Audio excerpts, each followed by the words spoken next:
Feminism is a group of women who wanted to fight for rights, equal opportunities, and a fair outlook in society. We in closing are clear in defending that women should have a say when it comes to choosing their spouses, and moreover we want to end the culture of marriage agreements because it is the exact epitome that women can be readily given to some rich person and are painted only as house helpers even in the modern society. That's why there are two issues in this debate. The first issue would be talking about the effects of Islamic marriage on women, and the second issue would be talking about where is the feminist movement more of hope. Now let's move on to the first issue.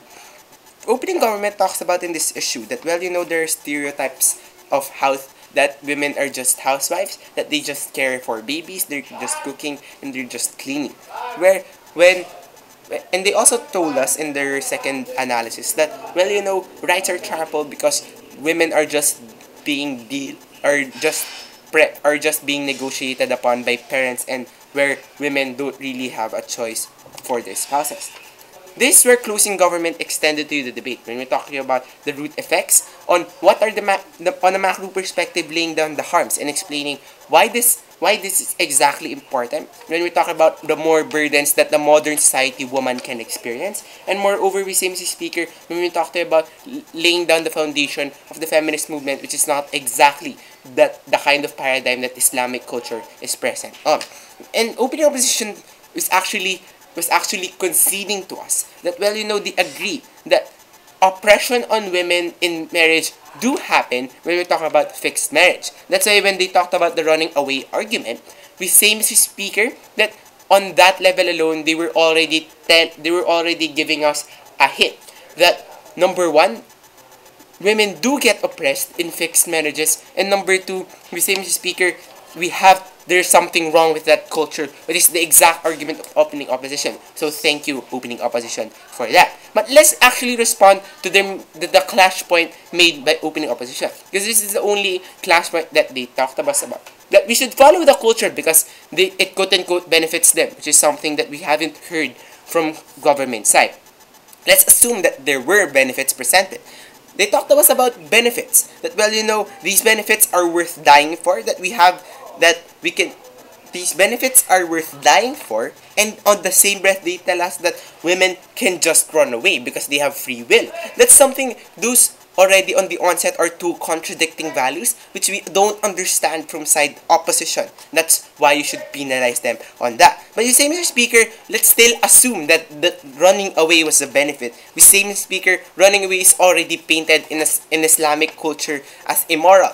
That once you run away, you already are not you don't have access to the heaven or whatever they're talking about in the Islamic region. That's why I believe, Mr. Speaker, that on that level alone, running away is painted immoral. So therefore, these women don't really have a choice but to take the marriage, because either they choose to stay on hell or they choose to stay on heaven, which is more better. And for them, that's already a large disincentive, especially when we're talking about Islamic conservatists, Mr. Speaker. That's why I believe on closing government, which was exclusively argued to you, why we don't need to consider, why we have to change this culture, especially when we're talking about the modernizing society, where the modernizing society allows choices for women to choose their spouses. And moreover, we say, Mr. Speaker, allowing women to have that say, to regret that kind of deal, negotiating marriage. And we say, Mr. Speaker, that when we laid to you down the harms of why the more burden that these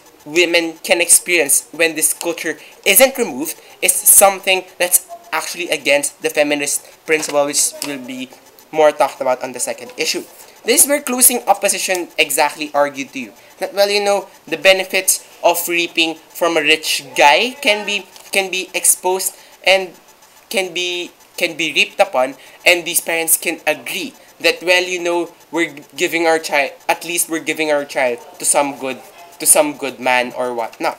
We say on that level alone, Mr. Speaker, we say women are oppressed because even if that guy is rich, even if that person is successful in life, we say, Mr. Speaker, that women don't really get to choose what they want.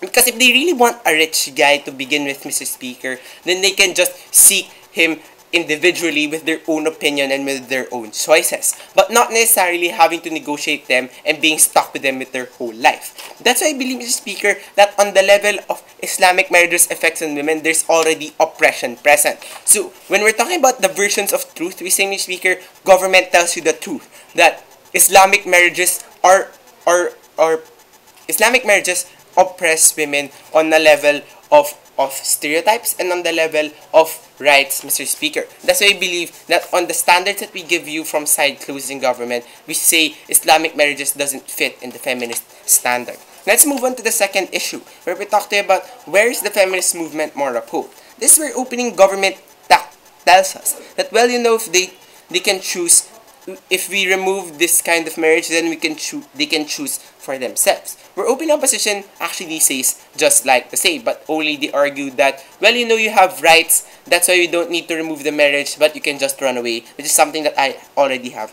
rebutted on. This is where closing government exactly argued to you the standards of when is feminism achieved. When we talked about fairness, meaning that women have equal opportunities as men, that women are outlooked as just the same as men or as equal in achievements, Mr. Speaker. This is where closing opposition argued to us that, well, it doesn't really oppress, marriage doesn't really oppress women. Rather, there's a consultation, that there's the involvement of the whole family when we're talking about dealings, and they do this because the man is capable of support. We say, Mr. Speaker, that on that level alone, are you willing to give your daughter to some, or is the daughter actually, does the daughter really want to be given to some kind of rich guy? What if he doesn't like what if he doesn't like the rich guy, or maybe the rich guy is just so rude, or maybe the rich guy is this and that? We say, Mr. Speaker, that the perspective of the women is not taken into consideration, and we say, Mr. Speaker, this consultation period is actually questionable because there are two levels of question for this consultation period. Number one, when we're talking about question of involvement, is the daughter really involved in that kind of consultation? Because as far as I'm concerned, these are the parents talking to each other even before, without actually the consent of the daughter, because if they did have the consent of the daughter, then the daughter would automatically not agree, because we see, Mr. Speaker, that fixed marriages enforce these women into receiving that kind of commitment with the person that their family is actually close to. When we say, Mr. Speaker, that parents are offered dowries meaning offerings such as money, calf, and what other kinds of gifts, Mr. Speaker, which is something that the daughter can be bribed about, that the daughter can be bought using dowries. We say, Mr. Speaker, that's not really the essence of feminism as we provide to you in closing government. Because the closing government told you that feminism is about choices, whether or not these women really want to enter themselves into such kinds of culture, or whether or not these women want to do their choices. What their culture actually does is denying of those women who actually want to get free from these constraints of these cultures. We say, Mr. Speaker, that's the exact harm that we see from fixed marriages at the end of it all. Second, Mr. Speaker, closing opposition argues also in this issue that, well, we can actually change the religion. There are two levels of rebuttals. Number one, we talked about once they're inside of the marriage, they cannot actually change the religion. Because once inside their marriage, how will they be able to change the religion? Because they're already committed to that person and it's already too late. That's why I believe, Mr. Speaker, that culture exactly paints to us that women are oppressed inside this kind of marriage. Moreover, the second rebuttal is when we talk to you about how it's already a stereotype that if they're immoral, if they back down from this kind of tradition, and these are not radical women who just want to escape from their marriage. We say, Mr. Speaker, that on that level alone, we say there's already an oppression present, and we say, Mr. Speaker, that we have to take care of these radical women because these women are not radical. That's why we have to take care of them at the end of it all. And we say, Mr. Speaker, closing government wins this debate. Thank you.